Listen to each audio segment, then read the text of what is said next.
വളരെ പ്രധാനപ്പെട്ട ഒരു ന്യൂസാണ് ഇന്ന് നമ്മൾ കേട്ടുകൊണ്ടിരിക്കുന്നത്. പാറശാല ഷാരോൺ കൊലക്കേസ് പ്രതി കുറ്റക്കാരിയെന്ന് നെയ്യാറ്റിൻകര സെഷൻ കോടതി വിധിച്ചിരിക്കുകയാണ്. ഗ്രീഷ്മ എന്ന സ്ത്രീ കുറ്റക്കാരിയാണെന്ന് കോടതി കണ്ടെത്തിയിരിക്കുന്നു. ശിക്ഷാവിധി നാളെ ഉണ്ടാകുന്നതാണ്. നാളെ അതിനെക്കുറിച്ചുള്ള വാദങ്ങൾ കേട്ടതിന് ശേഷം പ്രതിക്ക് പരമാവധി ശിക്ഷ കോടതി കൊടുക്കും എന്നാണ് ഇപ്പോഴത്തെ വാർത്ത. വളരെ പ്രധാനപ്പെട്ട ഒരു വിഷയമായിരുന്നു ഈ കൊലക്കേസ്. സ്വന്തം കാമുകന് ജ്യൂസിനകത്ത് വിഷം കൊടുത്ത് ആ കാമുകനെ കൊലപ്പെടുത്തി. അത് ഗ്രീഷ്മ മാത്രമല്ല, ആ കുടുംബത്തിലെ അമ്മയും അമ്മാവനും ഇവരെല്ലാം കൂടെ ചേർന്നാണ് ഈ പദ്ധതി തയ്യാറാക്കിയത്. അങ്ങനെയാണ് 4 മാസം കൊണ്ട് ഗൂഗിളിൽ സെർച്ച് ചെയ്തിട്ട് ആ വിഷം കണ്ടെത്തുകയും അത് കടയിൽ നിന്ന് വാങ്ങുകയും അത് ജ്യൂസിൽ കലക്കി കാമുകന് കൊടുത്ത് അദ്ദേഹം അവശനിലയിലായി മരണപ്പെടുകയായിരുന്നു ചെയ്തത്. അപ്പോൾ കോടതി വിധിച്ചിരിക്കുന്നത് അമ്മയെ വെറുതെ വിട്ടു. തെളിവില്ലാത്തതിനാൽ അമ്മയെ വെറുതെ വിട്ടു. അമ്മാവനും കുറ്റക്കാരനാണെന്ന് കോടതി കണ്ടെത്തിയിരിക്കുകയാണ്. ഇവർക്കുള്ള ശിക്ഷ നാളെ കോടതി വിധിക്കുന്നതായിരിക്കും. അമ്മാവൻ തെളിവ് നശിപ്പിക്കാനായിട്ട് കുപ്പികളൊക്കെ കൊണ്ട് തോട്ടിൽ കളയുകയും തെളിവുകളൊക്കെ നശിപ്പിക്കുകയും ചെയ്തതിനാണ് അമ്മാവനെതിരെയുള്ള കേസ്. അപ്പോൾ അദ്ദേഹത്തിനും നാളെ നിർണായകമായ വിധി വരുന്നതായിരിക്കും. അങ്ങനെ ഇപ്പോൾ പ്രതി ഗ്രീഷ്മ പൊട്ടിക്കരയുകയാണ് വീട്ടിലിരുന്ന്. അവർ പറയുന്നു, എൻ്റെ അമ്മയും കുറ്റക്കാരിയാണ്. ഗ്രീഷ്മ പറയുകയാണ്, അമ്മയും കുറ്റക്കാരിയാണ്. കാര്യം അമ്മയും കൂടെ ചേർന്നാണ് ഈ കൊലപാതകം ആസൂത്രണം ചെയ്തത്.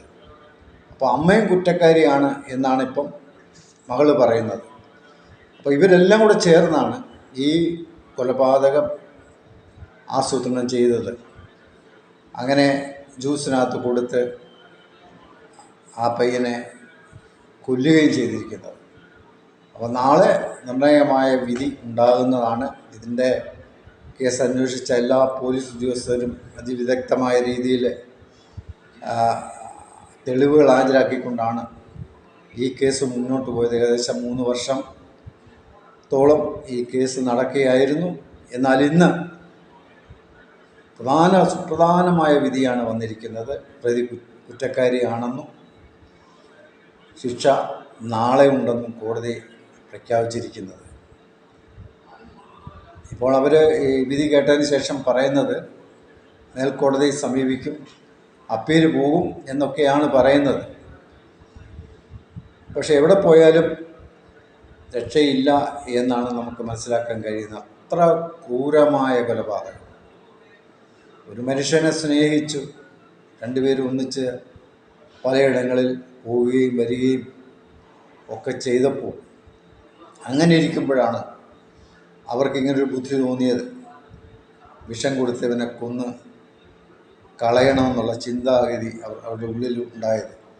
അങ്ങനെയാണ് കുടുംബവും ഒന്നിച്ച്, അമ്മയും അമ്മാവനും വേണ്ടപ്പെട്ടവരെല്ലാം കൂടെ ആലോചിച്ച് ഈ പയ്യനെ ഇല്ലാതാക്കണം എന്നുള്ള ഒരൊറ്റ ബുദ്ധിയിലാണ് ഈ വിഷം കൊടുത്ത് ഈ പയ്യനെ കൊലപ്പെടുത്തിയത്.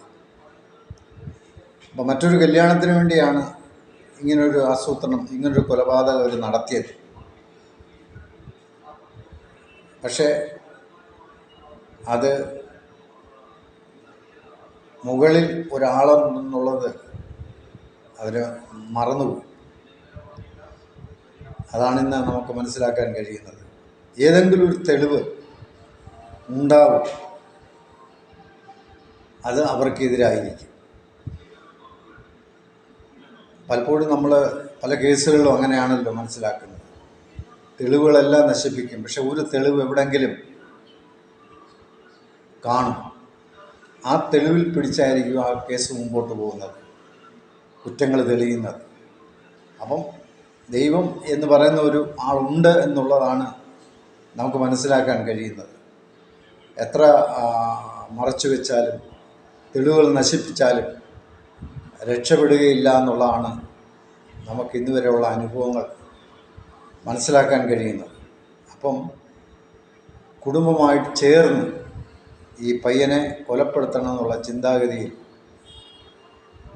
4 മാസം കൊണ്ടാണ് ഇവർ ആസൂത്രണം ചെയ്തത് അദ്ദേഹത്തെ കൊല്ലണം എന്നുള്ളത്. അങ്ങനെയാണ് അവർ മരുന്ന് വാങ്ങുകയും കുറേശ്ശെ കൊടുത്ത് ആ മനുഷ്യനെ കൊല്ലുകയും ചെയ്തു. അതിന് വിധി ഏതായാലും ഇപ്പോൾ വന്ന് നാളെ എന്താണെന്നുള്ളത് നാളെ നമുക്ക് കാണാം. എല്ലാവരും കാതോർത്തിരിക്കുക. നാളത്തെ വിധി കോടതിയിൽ പ്രഖ്യാപിക്കുന്ന എങ്ങനെയാണെന്നുള്ളത്. അമ്മയെ വിട്ടത് തെറ്റായിപ്പോയി. അമ്മയും ഇതിനകത്തെ മെയിൻ ആളാണ്. അമ്മയാണ് ഇതിനകത്ത് മെയിൻ ആൾ. പക്ഷേ കോടതിയിൽ അവർക്ക് തെളിവില്ലാത്തതുകൊണ്ട് അവരെ തൽക്കാലം അതിൽ നിന്നും ഒഴിവാക്കിയിരിക്കുകയാണ്. വീണ്ടും ഒരു കോടതിയെ സമീപിക്കുക അവർക്കെതിരെ എന്നാണിപ്പോൾ മനസ്സിലാക്കാൻ കഴിയുന്നത്. അതുകൊണ്ട് ഇങ്ങനെയുള്ള കൊലപാതകങ്ങൾ ചെയ്യുവാൻ ആഗ്രഹിക്കുന്നവർ മനസ്സിലാക്കേണ്ട ഒരു കാര്യമാണ്. ഇതൊരിക്കലും പാടില്ലാത്തൊരു കാര്യമാണ് ചെയ്തത്. അപൂർവമായ ഒരു കേസാണ് ഇത് എന്നുള്ളത് കോടതി കണ്ടെത്തിയിരിക്കുകയാണ്. അതിനുള്ള ശിക്ഷാവിധി നാളെ കോടതി പ്രഖ്യാപിക്കും. ബൈ.